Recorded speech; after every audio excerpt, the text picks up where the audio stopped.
news. Breaking right now, a 14-year-old boy weighing 55 pounds is in the hospital tonight. Helena police say tonight he was found in a basement. Police say the parents, Richard and Cynthia Kelly, face charges for aggravated child abuse in this case. At this hour, they're being held in the Shelby County Jail. Helena police also confirm another young child lives in the home. At this hour, we do not have any word on that child's condition.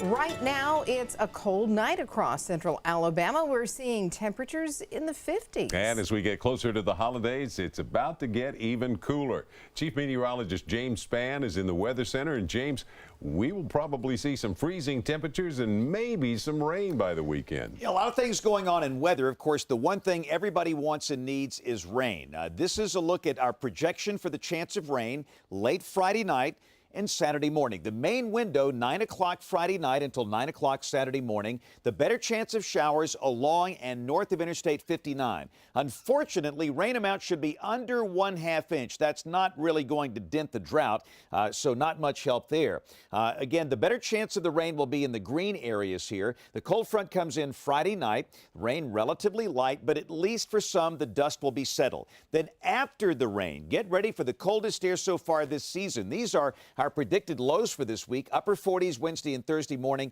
50 Friday morning, but check out the change. 33 Sunday morning, we should be in the 20s. By Monday morning of next week, that is easily the coldest air so far this season. Much more on these weather changes coming up later in the weather segment. All right, thank you, James. Right now, Alabama forestry officials and firefighters are working to contain wildfire in St. Clair County. It's burning in Odenville near Hardwick Station Road. Now, within the last 20 minutes, we've learned the fire has burned 50 acres. Right now, it's only at 30% containment. Fire officials say the terrain around it is very rough. They've brought in 2 bulldozers to help. Now, fire officials tell us this fire is not threatening any homes or other structures right now. We have a crew near the scene and will continue to monitor this fire and bring you an update on ABC 3340 Morning News. Well, happening now, protests and petitions across the nation calling for electors to change their votes to Hillary Clinton on December 19th. A lot of confusion right now about what can and cannot happen. There are also questions about the consequences a change would have. ABC 3340's Andrew Donnelly spoke with a political science professor about the potential to flip-flop. And Andrew, is it possible? Brenda, I'm told yes, it is, but it's not the only thing protesters are asking for. They also want to do away with the Electoral College completely. Not my president! If you look at the protesters across the nation, it's clear people are upset. Donald Trump is not our president! They say they feel misrepresented. They're even calling for the electors who voted for Trump to flip, putting Hillary in office. Is that possible? Dr. Natalie Davis says yes. First, how does the Electoral College work? Every state gets a number of electors. That's equal to the number of congressional districts plus 2 for the Senate. Davis says those electors in turn cast their votes that represent the state's presidential preference. But anti-Trump protesters see it differently. You do not have to vote based upon what your state did. You have your vote belongs to you. Just because the state of Alabama voted for Trump doesn't mean all 9 electoral college vote has to go to Donald Trump. Davis says despite it being illegal, they could technically change their vote. I think there'd be a constitutional crisis, quite frankly. Davis says she just doesn't see that happening. They are pledged to that candidate going into the election. Why wouldn't they remain loyal after the election? We will not allow 538 people to determine our future. The long-term goals of the protesters are a little more serious. Long-term goal is to abolish the electoral college completely. Davis says the problem with doing away with the Electoral College is there's potential for the East and the West Coast to receive all of the power, leaving the middle of the country in a bad spot. The big states are going to get all the action. The little states are going to have hardly no attention. And you will be having urban centers deciding the president without much recourse to local communities and to rural parts of our country. And even though Davis says it's pointless, Birmingham protesters say they plan to go state to state trying to sway electors. Dave, Brenda? Well, new developments in the case against Dylan Roof. A federal judge has delayed the competency hearing to determine if he can stand trial in the deaths of 9 people at a church in Charleston, South Carolina. The judge delayed the hearing, but only by 1 day. It will now happen Thursday. At this hour, it is not clear if the hearing will be open to the public, but Roof's lawyer says it must be closed to protect Roof's right to a fair trial. Jury selection is slated to start Monday. The lawyer for Justin Ross Harris says he's already working on plans to appeal the case. He maintains Ross Harris is not guilty of what he's convicted of. Today, jurors found Ross Harris guilty on all charges in the death of toddler's son, who police say he intentionally left in a hot car in 2014. The prosecution believes the jury made the right decision. I think this is one of those occasions where obviously the actions speak louder than words in this case. And anybody who could do this, and the evidence showed that he did this intentionally, he has malice in his heart, absolutely. When an innocent person is convicted, there's been some breakdowns in the system. Now, Ross Harris, set to be sentenced December 5th, faces life in prison without parole. 5,000 new jobs may soon be on the way to the Tennessee Valley. This comes after the Bellefonte nuclear plant was sold at auction for $111 million. The company, Nuclear Developments LLC, won the bid. Right now, there are no final plans for the unfinished power plant, but the company estimates that it will invest $13 billion on the site. Local business owners say it will be good for business and the entire community. Because there's a lot of people out there that need jobs in this area, and that would be a great place for them to start. We need high-paying jobs here in Jackson County, and I think this is going to give people an opportunity to stay in Jackson County instead of going to Huntsville and Chattanooga to work. Nuclear Developments plans to hire 2,000 part-time workers and create an additional 3,000 jobs to complete construction of the plant. Tonight, the Birmingham City Council Finance Committee has some questions for the city's legal department. They want to know why $2.5 million taxpayer dollars were used to settle a lawsuit. Now, the council says that money was used without their knowledge. ABC 3340's Edward Birch takes a look at what will happen next. Dave and Brenda, Council President Jonathan Austin told me he believes that Mayor William Bell violated the Mayor-Council Act and that the council was not made aware that $2.5 million was spent on the lawsuit settlement. Austin says he's concerned that the mayor's office used the city's legal department to move the money without the council's knowledge. He says ultimately this is about transparency. I believe that this was clearly a violation of those laws, but we don't know. Right now it's just a conversation that we're having. It will really ultimately come down to a judge or someone else of authority to make that determination if there was actually some laws that were violated surrounding this payment. Right now, the council is asking that the city's law department gather more information breaking down the $2.5 million to see how that amount was accrued. In Birmingham, Edward Birch, ABC 3340. And the ordinance amending the budget to move the $2.5 million to the law department will be on the agenda at tomorrow's city council meeting. Also at tonight's economic development meeting, new details on the Birmingham Crossplex redevelopment. Right now, there are plans to bring a hotel to the Crossplex. City leaders say it's important to utilize the land around the Crossplex in the best possible way, and they want to move forward with the revitalization project as soon as possible. Paddling. Should schools be allowed to do it? It's a question that's dividing people in the state. We take a look at the long-term impacts psychologists say paddling can have. Plus, Celebrex, a popular medication to treat arthritis pain, the increased health risk one study says it's no longer linked to. A very pleasant day today across Alabama, upper 60s and low 70s, but the coldest air so far this season is due in here in about 6 days. What about that chance of rain at the end of the week? I've got the forecast all coming up as ABC 3340 News at 10 o'clock continues.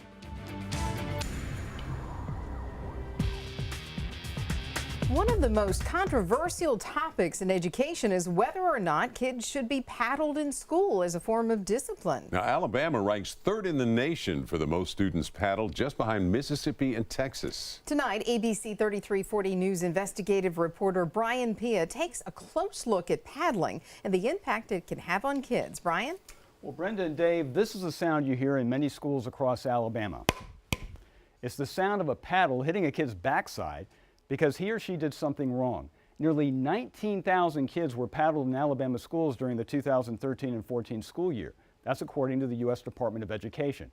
Alabama is one of 19 states that allows paddling in public schools. But is it the right thing to do? Welcome to Selma, Alabama. Population less than 20,000 people. This city is best known for its place in civil rights history. But these days it could also be known as the paddling capital of Alabama. That's because the R.B. Hudson Middle School, which used to be called Selma Middle Chat Academy, had the highest percentage of students paddled in Alabama during the 2013-14 school year. That's according to the most recent U.S. Department of Education statistics.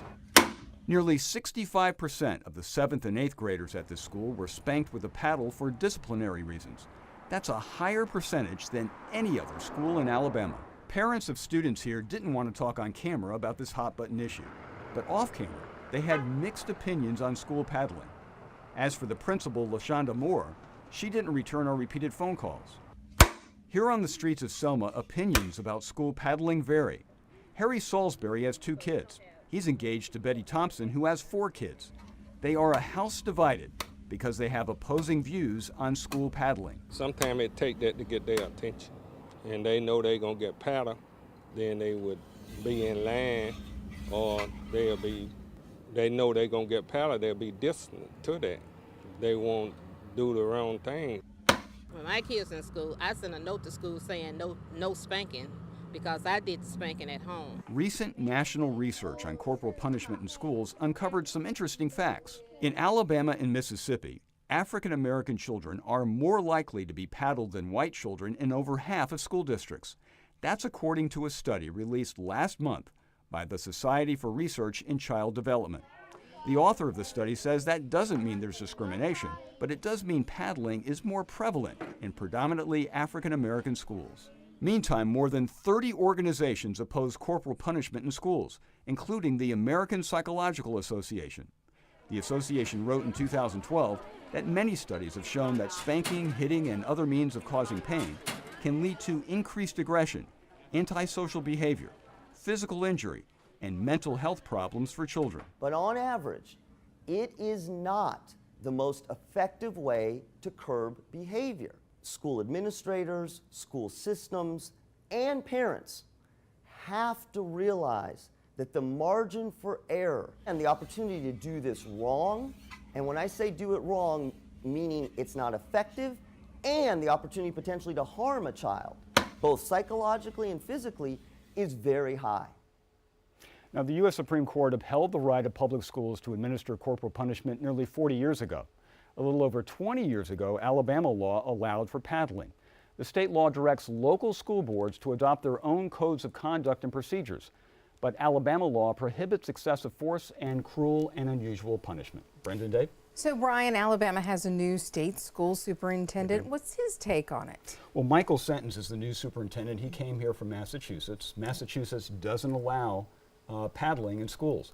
But Sentence says he has no plans to lead the charge to change the law here in Alabama. He says if you got a problem with it, then take it up with your local school board. The local school board. All right. Thank you, Brian. Sure thing. Well, new at 10, you may have already seen them at store entrances. The Salvation Army kettlebell ringers are showing up across central Alabama. And we spoke with one volunteer today who says that the Salvation Army doesn't just reach out to people during the holidays, they help people in need all year around. And now is the time that you can help make something happen. It's an opportunity to help the needy and the ones that can't get what other people have and make everybody happy. If you want to continue to help the Salvation Army even after the holidays, you can find information about giving at salvationarmyalm.org. Hey, it's time to check out some pictures. Did you see the moon tonight? I saw the moon. Dave, did you see the moon? We have some moon pictures. I think we have hundreds. We'll show you a few of them tonight. Man, look at So that. the last time we had a full moon this close to the Earth was in 1948. the year Dave started doing news on television here.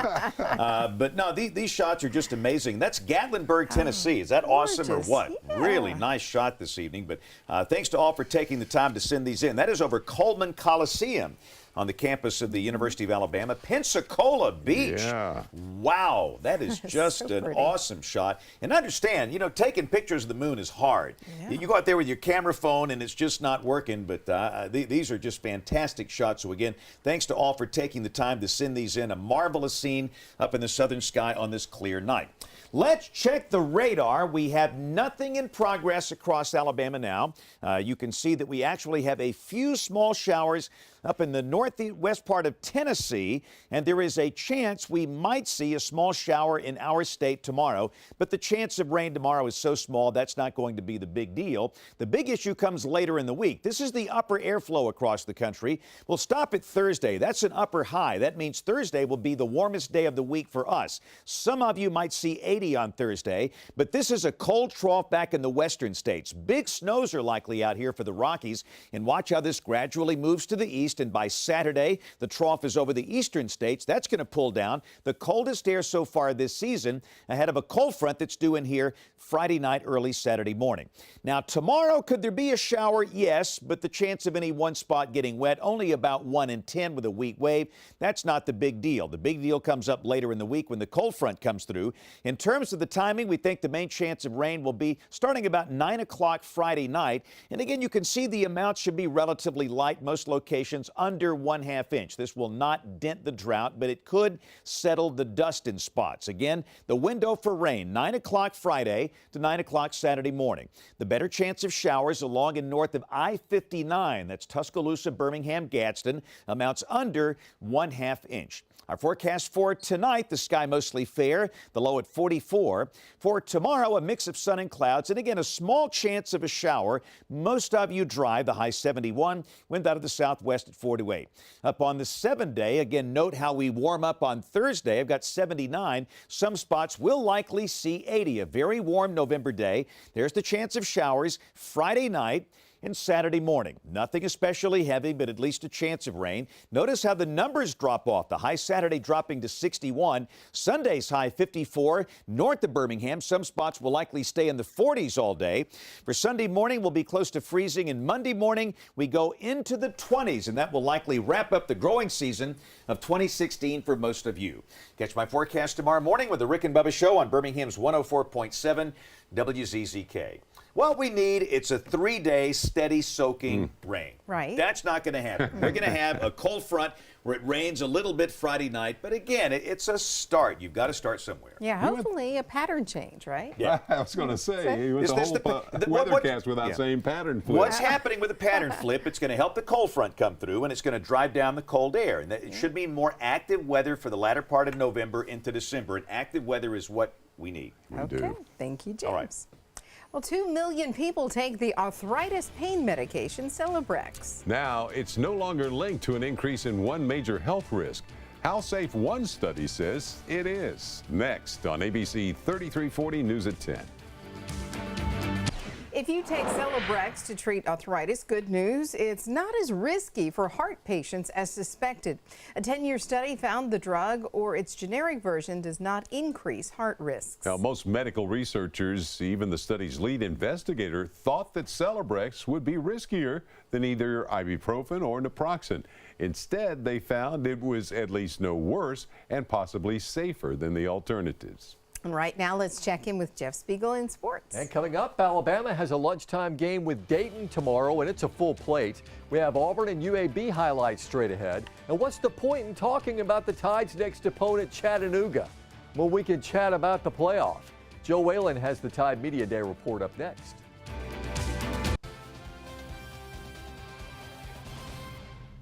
Yeah, it was a learning experience for everybody.